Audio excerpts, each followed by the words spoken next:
Estimados irmãos e irmãs, continuando a nossa reflexão naquele tema bonito, eu amo a minha igreja, hoje nós vamos falar um pouquinho sobre o sacramento da confirmação. O sacramento da confirmação é administrado nos nossos dias um pouco diferente de como era no tempo dos apóstolos. O bispo ou o seu representante autorizado estende as mãos sobre o confirmando e invoca para ele o dom do Espírito Santo.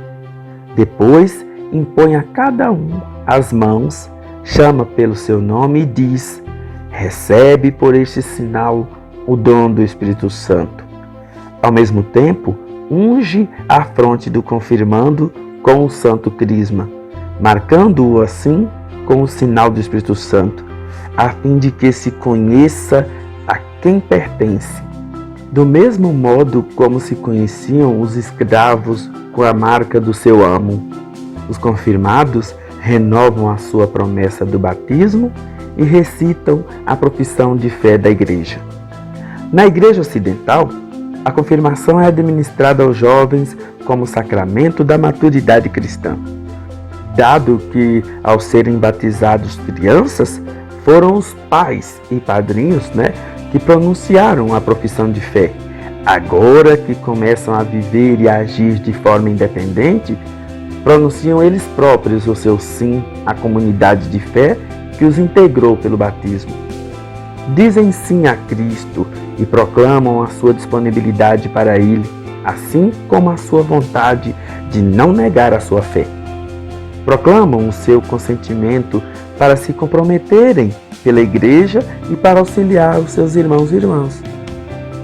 Tal como o batismo, a confirmação, ela imprime também à alma um caráter espiritual, um selo indelével.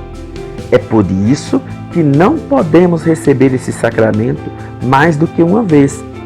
O dom do Espírito Santo torna aquele que o recebe capaz de tornar-se sal da terra e luz do mundo, de testemunhar Jesus Cristo através da sua vida e dos seus atos, de tal modo que todos pensem: é um cristão que fala e age assim. A confirmação completa a graça batismal.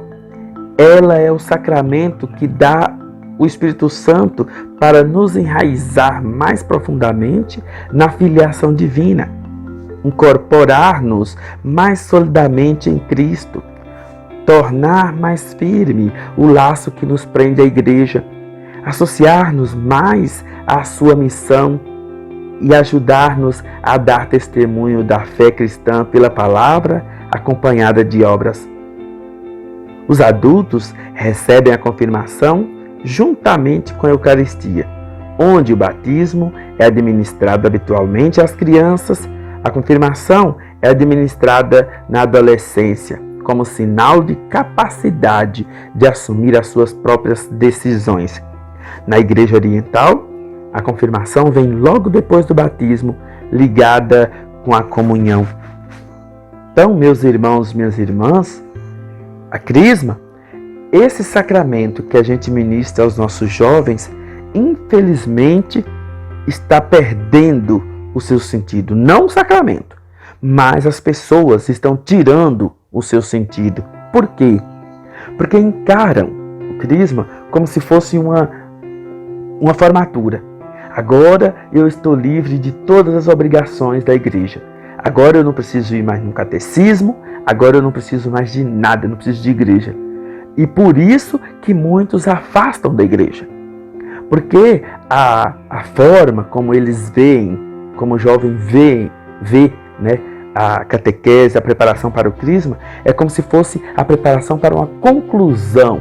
E quando acontece a celebração muito solene, com a presença do Senhor Bispo, com a igreja muito cheia de gente, todo mundo muito bem vestido, com aquele glamour tudo, caracteriza-se ali a conclusão de um período que só vai retornar no dia do casamento dessa pessoa. Então o jovem, ele afasta, ele não se compromete. E é verdade. Por que ele se afasta? Porque ele já está formado, então ele não precisa mais da igreja. Eu já sou crismado, então não preciso mais. só vai voltar novamente, né? Só vai voltar para a igreja ao longo dos seus 60, 50 anos para lá, né? 50, 60 ou mais, se voltarem. Então, nós temos que tirar isso da mente dos nossos jovens. A crisma não é a formatura. A catequese em preparação para a crisma, ela tem que ser diferenciada. Ela não pode ser uma catequese que prepara os meninos para um sacramento, mas prepara os meninos, os jovens, para viverem a sua fé. Por isso a catequese do crisma, ela tem que sair da sala. Ela tem que levar os meninos, os jovens, para a missão, para enfrentar, junto com os demais membros da comunidade, o trabalho de evangelização. Os apóstolos estavam todos presos na sala. E quando o Espírito Santo desceu sobre eles saíram enfrentando os medos, enfrentando a multidão, enfrentando os desafios, enfrentando as dificuldades da língua, e todos compreendiam. Assim, a igreja precisa olhar para a nossa juventude não como uma turma que agora está concluída, agora terminou o processo formativo delas nesse processo de formação eclesial. Não, nós temos que colocar esses jovens dentro da dinâmica pastoral da igreja. Enquanto nós ficarmos pensando que nossos jovens vão para a catequese do crisma e lá eles vão aprender e depois viver, nós estamos dando murros em pontas de faca. Nós estamos nos enganando a nós mesmos, porque para esses jovens, eles não veem a hora de chegar ao final desse curso, daquela catequese ali, para poder receber esse óleo, ver pela primeira e última vez o seu bispo, e pronto, e acabou. Meus irmãos, minhas irmãs, esses jovens precisam ser engajados na pastoral. E quem tem que fazer isso são os pais, é a comunidade. Somos todos nós que comprometemos a ajudá-los no crescimento de sua fé. Então nós não podemos negligenciar esse aspecto. E quando o jovem participa de um grupo de jovens, quando um jovem participa de uma associação, Legião de Maria, apostolado, grupo de oração para os jovens, vocês percebem que eles crescem dentro da igreja. Agora, quando o jovem só faz a catequese da crisma, raras exceções, eles permanecem, eles perseveram. Então, quando o bispo chega e pergunta para nós, padres, se nós podemos confirmar que aqueles jovens estão preparados, de certa forma a gente mente para o bispo. Vocês me perdoem, mas é com muita sinceridade e caridade. A gente mente para o senhor bispo dizendo, sim, senhor bispo, eles não sabem nada. Eles não conhecem nada. Se o bispo perguntar para eles, chamar um ou dois ali no meio e perguntar até mesmo quais são os sacramentos, o que eles esperam com aquela crisma, fazer uma espécie de sabatina, poucos vão ser crismados. Porque na cabeça deles é só aquele momento e mais nada. Não precisa nem contar com eles para mais nada. Tanto é que, terminada aquela celebração, no outro dia, não tem um jovem daqueles que foram crismados na missa do dia seguinte.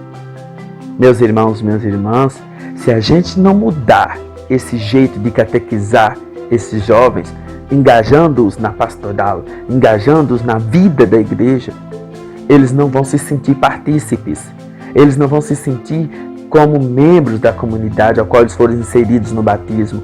E aí essa confirmação, essa renovação que o Espírito Santo de Deus quer fazer, não vai ser possível, porque nós estamos nadando contra a maré.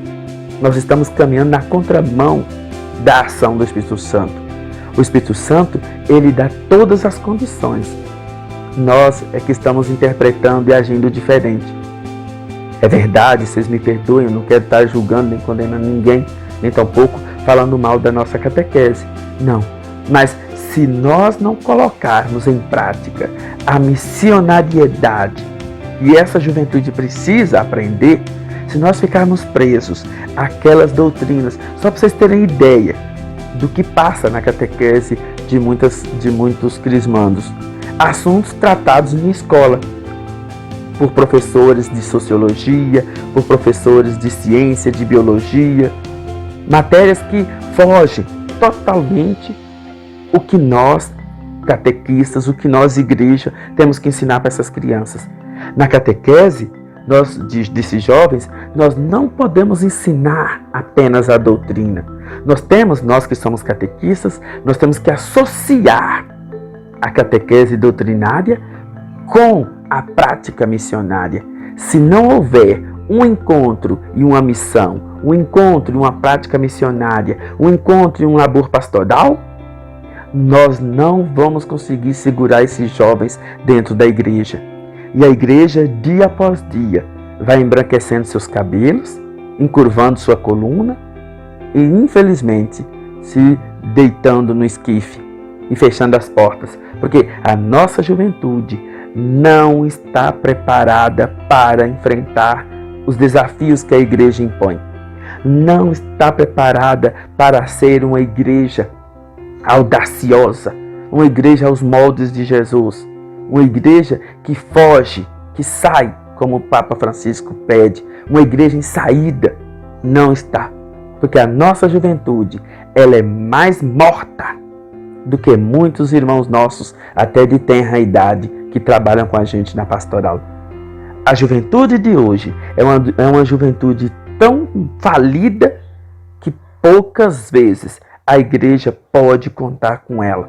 Que poucas vezes a igreja pode dizer: eu tenho um grupo de jovens que pode me ajudar nesse trabalho. Os jovens, infelizmente, na atitude egoística que eles têm, querem apenas serem animados na sua missão, no seu trabalho pastoral, na sua vida enquanto igreja. Mas um retorno da juventude, nós ainda estamos muito longe de presenciar. Por quê? Não por conta da nossa juventude, mas porque nós queremos uns jovens assim, mortos. Nós queremos uns jovens que não roubem o nosso lugar dentro da igreja. Nós queremos uma juventude que não nos crie problemas. Então, na verdade, para nós é muito melhor, é muito mais cômodo, em um determinado momento do ano, crismar esses jovens e deixá-los embora, do que tê-los como nossos auxiliares, como os nossos companheiros de missão. Bom dia.